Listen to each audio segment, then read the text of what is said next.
Sor Juana Inés de la Cruz es una mujer que vive en el siglo XVII y que tal parece que es una de las pocas heroínas que sí reconoce la revolución, nuestros gobiernos revolucionarios. Pero eso nada más es una apariencia. Es una apariencia porque Sor Juana Inés de la Cruz es manipulada a tal extremo de que tal parece que Sor Juana Inés de la Cruz es una defensora de la ideología de género, es una mujer que era una feminista radical o que era lesbiana, según dicen en algunos, o dan a entender algunos de los escritorzuelos que tenemos en México. Nada de eso es verdad y vamos a dar la documentación exacta para que veamos cuál fue la realidad de Sor Juana Inés de la Cruz. Vamos a comenzar diciendo que ella nace en San Miguel Nepantla, en el Estado de México, en el año de 1651. Sor Juana es un producto de la Nueva España. Realmente estamos hablando de los 300 años, me atrevería yo a decir, más prolíficos que hemos tenido en México. Sor Juana Inés de la Cruz, pues, nace en ese periodo histórico, en el año de 1651. Ella fue una niña prodigio, a tal extremo de que, lo cuenta uno de sus biógrafos, de que a los 3 años ella ya había aprendido a leer y escribir, simplemente de ver cómo a sus hermanos les estaban dando clases. Entonces hablamos de una niña genio, una niña prodigio. Una de las mentiras que se nos ha dicho es de que la mujer en la Nueva España era completamente reprimida, que la mujer si no se casaba tenía que irse a un convento y si se casaba era la vida más terrible que se podía imaginar, porque le iban a tener metida en la cocina y de ahí no iba a salir y lo único que iba a hacer era tener hijos. Pues nada más alejado de la realidad, porque en la Nueva España realmente se tenía un concepto de la educación mucho más adelantado que el que podemos tener quizás en la actualidad. La única diferencia es de que a la mujer realmente se le educaba como mujer y al hombre se le educaba como hombre.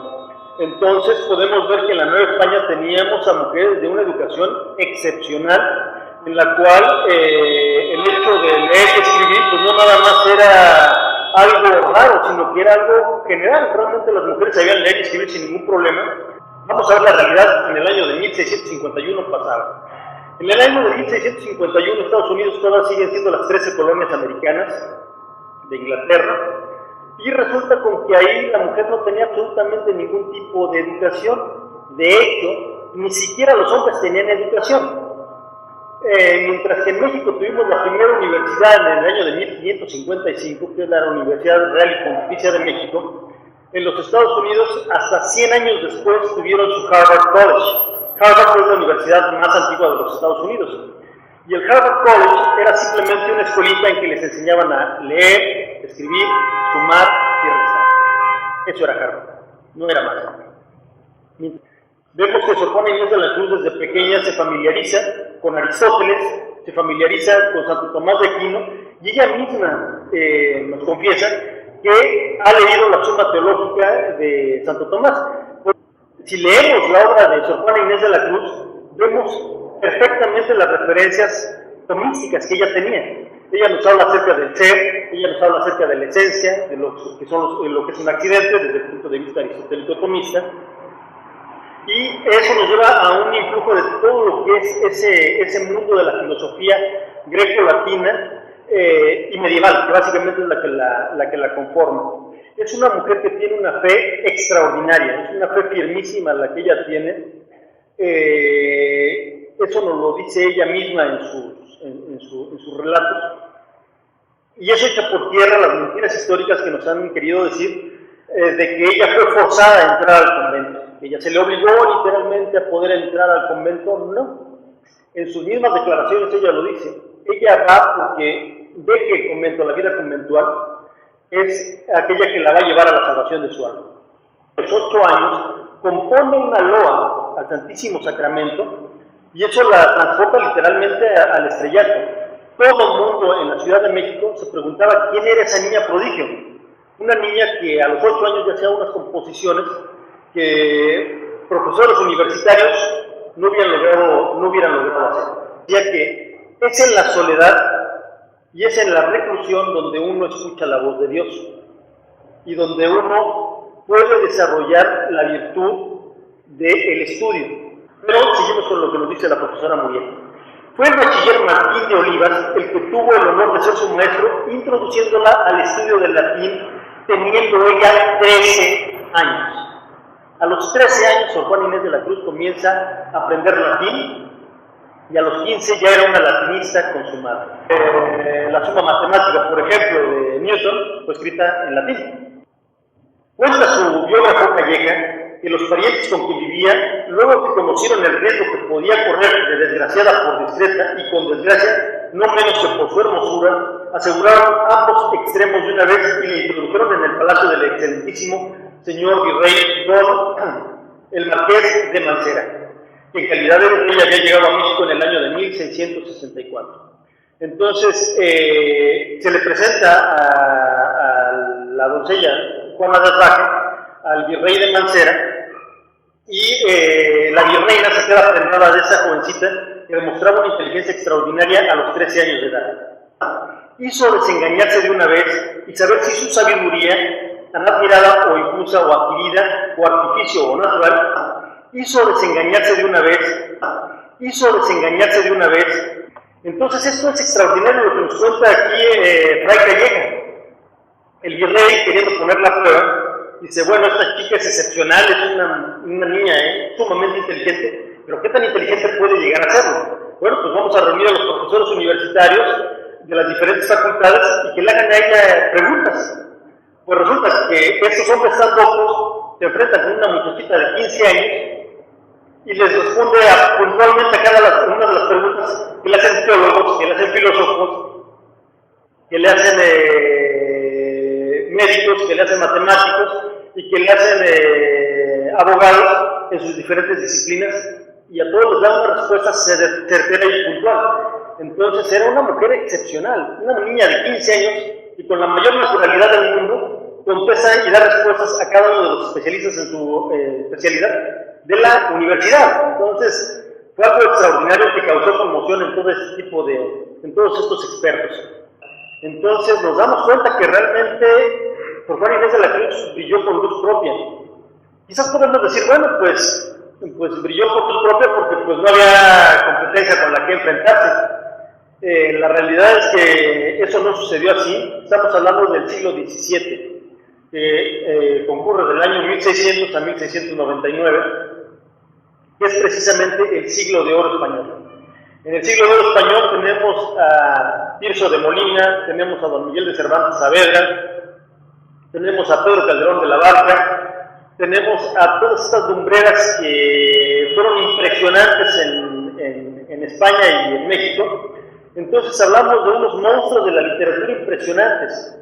Para que estos gigantes de la literatura castellana demostraran y consideraran a Sor Juana Inés de la Cruz como la 10ª musa, o el fénix de la poesía, pues es porque estos gigantes la reconocían como un gigante entre ellos. Entonces volvemos aquí a demostrar las mentiras que nos han estado diciendo, que las mujeres estaban puestas a un lado y que ese mundo machista estaba impidiendo que la mujer se cultivara. No, eso es una mentira histórica. Esta gente culta, la mayoría de ellos hombres, se alegraron de que una mujer tuviera esa capacidad intelectual, y todos se hacían sus amigos y le escribían a una a ella y le pedían que les hiciera poemas, que escribiera ella algo. Entonces vemos cómo las mentiras históricas las estamos ahorita aniquilando una por una. Entonces, a la que no le gustaba la vida cortesana era ella, porque le quitaba tiempo. Con eso la profesora Muriel lo que nos está diciendo es de que todas esas elucubraciones que nos dicen por ahí, de que es que ella tuvo una decepción amorosa y por eso entró al convento, pues no pasan de ser más que fábulas. Escrito no hay absolutamente nada. Entonces ella no estaba decidida todavía. Ella decía, bueno, para el matrimonio realmente no estoy inclinado. O sea, realmente su inclinación al matrimonio no lo era, porque ella lo que deseaba era estudiar. Pero tampoco no estaba muy segura de entrar al convento, porque decía, es que me apasiona mucho mis libros, o sea, yo lo que quiero realmente es estudiar. Entonces, si por estudiar no voy a poder ser una buena monja, pues también no tiene caso, ¿no? El hecho de que yo deje a medias algo. Aquí desmontamos otro mito, el mito de que la iglesia es oscurantista y que no quiere que la educación se propague. Falso. falso de pe a pa. Lo que estamos viendo aquí es que la Iglesia siempre se ha preocupado por la educación aún de las religiosas. Y aquí nos dan el dato concreto de la orden benedictina. Las monjas benedictinas desde antiguo siempre se han preocupado por el estudio. Es parte de lo que una monja tiene que hacer, tiene que estudiar. Y bueno, nos dan el ejemplo de Santa Gertrudis Magna. Entonces, ella también seguía poniendo objeciones. Es que a ella no le gustaba vivir con gente. La realidad es esa. Entonces decía, bueno, tener que vivir en comunidad, tengo que estar rodeada de monjas, tengo que estar rodeada de personas. Es que yo no quiero eso, yo quiero estar en una celda, quiero estar tranquila, sencilla, estudiando nada más. Para nuestro concepto de vida del siglo XXI, en el cual vivimos del ruido y de estar en la fiesta y de estar viendo la televisión o conectados al internet, pues eso nos podría parecer como una aberración, pero en el siglo XVII era algo de lo más común, a tal extremo que podemos decir que no había familia mexicana que no tuviera a una religiosa en el ámbito familiar. Entonces era algo de lo más normal en ese tiempo. El hecho de decir que una hija iba a profesar de monja era visto como una bendición. Era decir, bueno, pero qué grandeza, tu hija va a ser una monja, pues sí, ¿qué lo va a hacer? A pesar de que eso implicaba el hecho de que ya no se iban a volver a ver físicamente nunca más en la vida. Pero era parte de esa sociedad en la que se vivía en el siglo XVII. Lo que comentábamos anteriormente, los paradigmas que tenía esa sociedad, que era una sociedad teocéntrica, todo estaba orientado hacia Dios, y la sociedad que tenemos en la actualidad, que más que antropocéntrica, me atrevería a llamarla sexocéntrica, porque tal parece que todo en la actualidad está orientado hacia el sexo, hablamos de cosas completamente diferentes. Una cosa no tiene nada que ver con la otra. San Jerónimo. Pero resulta con que su primera inducción al mundo el mundo conventual se dio con las carmelitas descalzas.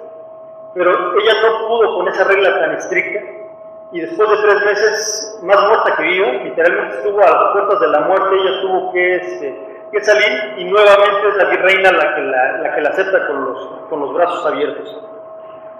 La estancia en San José debió causarle gran impacto, pues el recuerdo de la madre Inés de la Cruz, la santa y sabia cronista de la orden carmelita, ella tomó su nombre. El nombre de Sor Juana Inés de la Cruz la toma en honor de la madre Inés de la Cruz, que era la superiora del convento carmelita. Entonces nos estamos dando cuenta, era una mujer que no nada más era una intelectual, sino que era una genio también para lo que es la música, para lo que es la matemática, y a la cual los mayores genios de la Nueva España, los mejores impresores, tenían a honra el hecho de obsequiar los libros que se imprimían. Debemos de recordar también que en ese tiempo la Santa Inquisición, el Tribunal del Santo Oficio, trabajaba verdaderamente bien. Entonces, la literatura que se leía en ese momento era de primer nivel.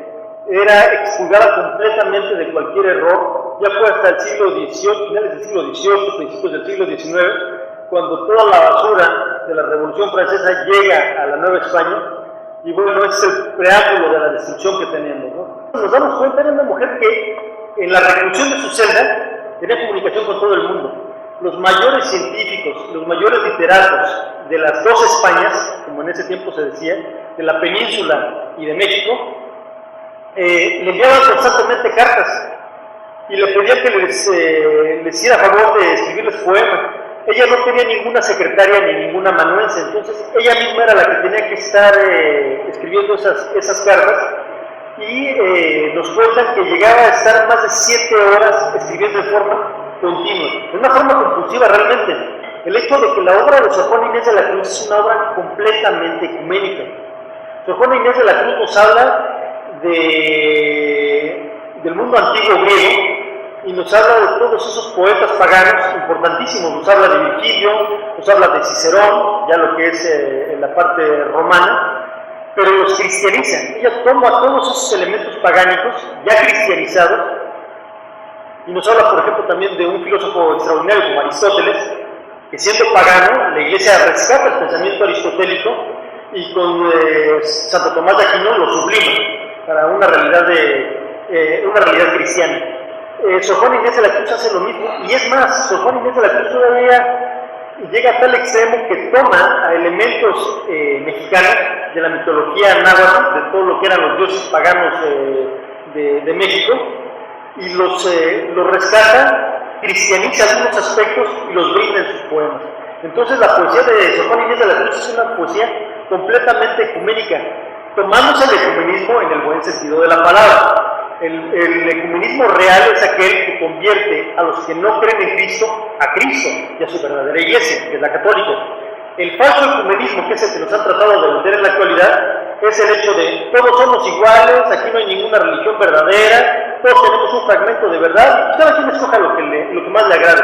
Ese es el falso ecumenismo y es una farsa, y defendidas por estos durante el año. Entonces, era un tipo de juego literario muy interesante. Se hacía una división entre hombres y mujeres, entonces por rifa a uno le tocaba una dama y uno tenía que ofrecerle poemas y que defenderla también literariamente a su dama. Entonces es algo que en la actualidad parecería hasta cierto punto medio cursi, ¿no? De que, pero era algo que era realmente muy interesante y que despertaba la caballerosidad de los hombres y la feminidad de las mujeres, ¿no? Se sentían defendidas por el caballero sabía que defendía a su dama en una justa literaria, y era una sociedad que elevaba el nivel intelectual extraordinario, pero también virtudes como la caballerosidad o como la feminidad, una musa. Entonces, el nombre universal de nuestra gran Sor Juana Inés de la Cruz, maravilla mexicana como la 10ª musa, se le dio en España. Fue en España en donde se le reconoce como la 10ª musa. Los hispánicos se rinden ante su pluma. Entonces nos damos cuenta, otra de las mentiras históricas que nos dicen es de que los españoles peninsulares nos tenían contemplados a los que no éramos peninsulares, estábamos en las provincias de ultramar como gente a la que había que tener sometidos. Falso, completamente. Teníamos el mismo brillo en la península que lo que tenían los españoles peninsulares. Entonces la obra de Sor Juana Inés de la Cruz se publica pues, en las principales capitales de España, en Valencia, en Barcelona y en Madrid. Entonces nos damos cuenta, Sor Juana Inés de la Cruz ya era una monja que se encontraba en reclusión, ella estaba en su celda. Sin embargo, para este evento tan formidable que era la llegada del nuevo virrey, se le pide que haga un acto triunfal para la entrada del virrey, y ella lo hace.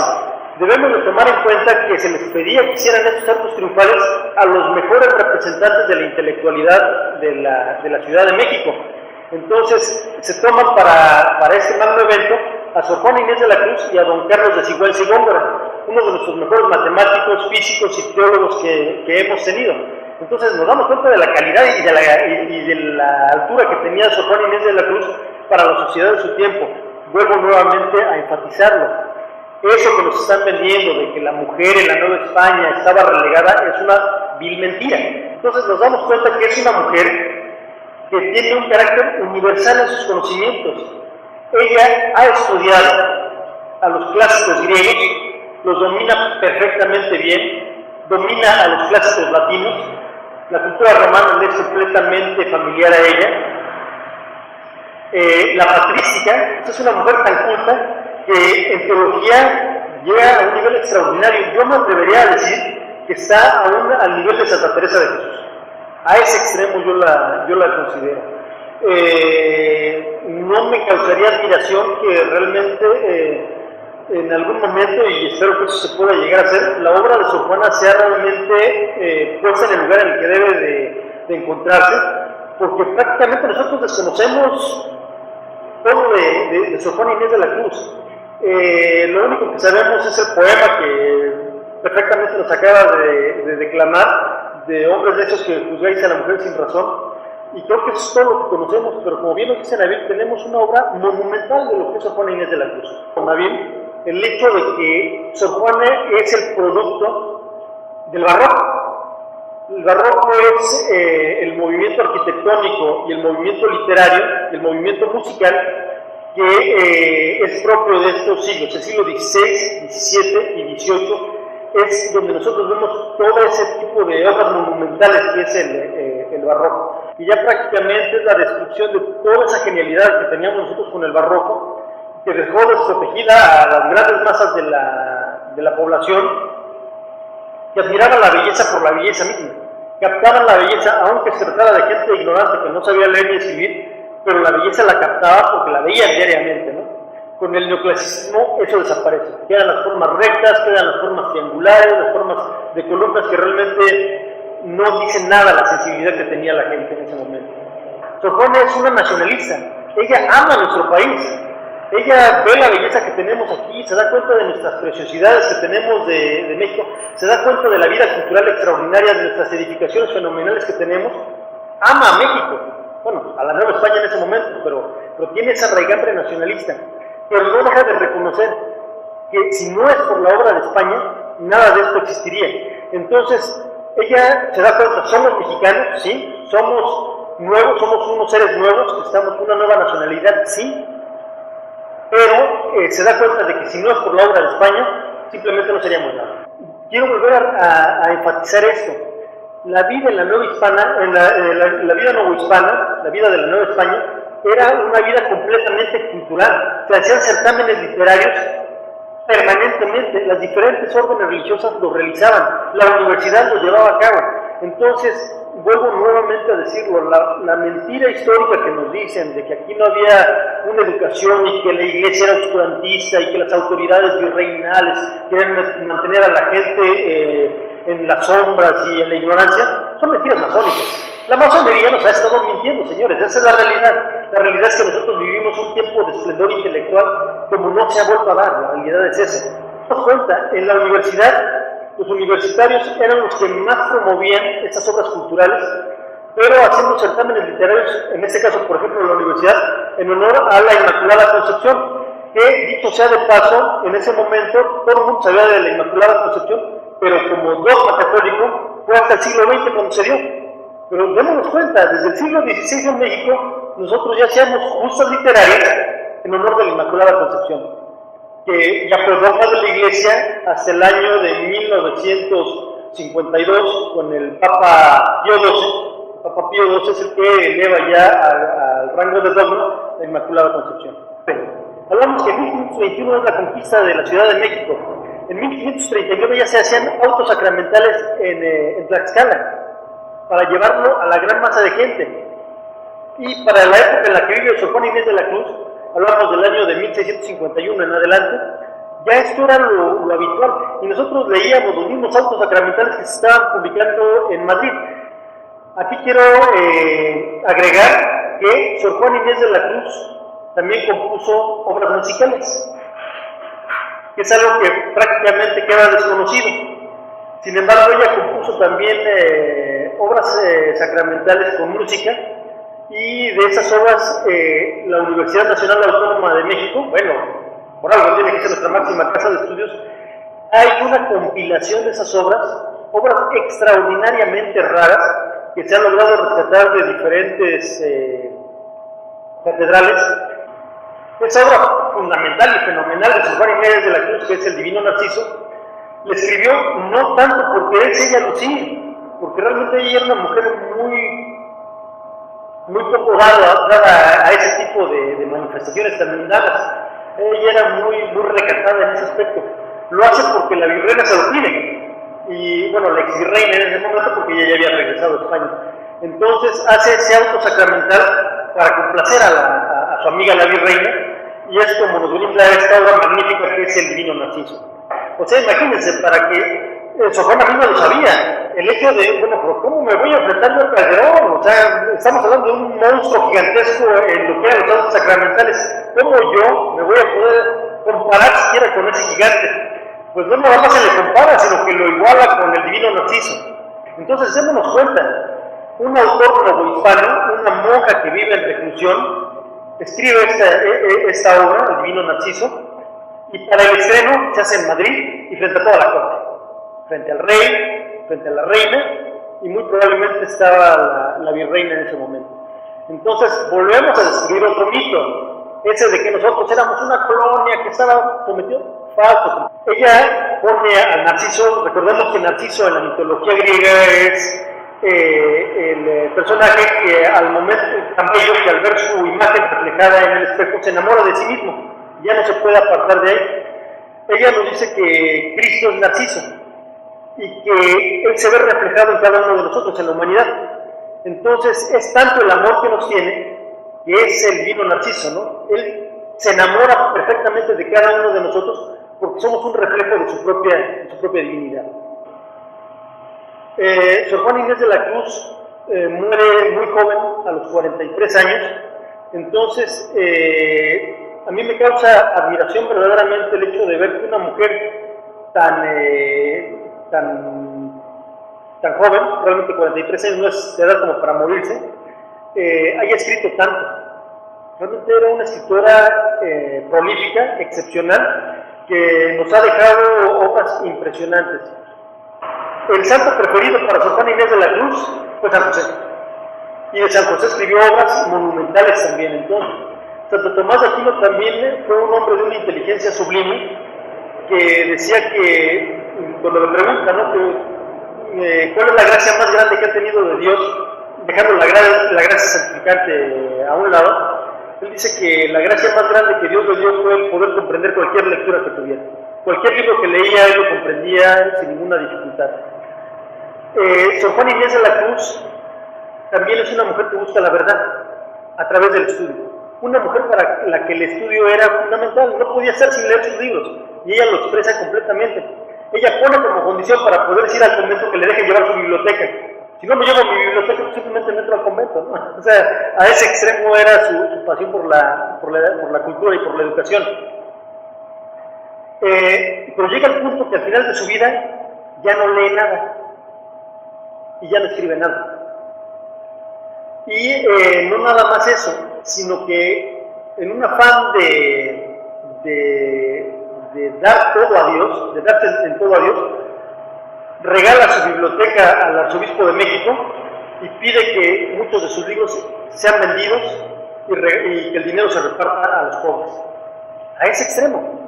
Entonces, un cambio completamente en Sor Juana Inés de la Cruz. Muchos autores presuponen que ella tuvo alguna revelación que le indicaba que ella ya iba a morir.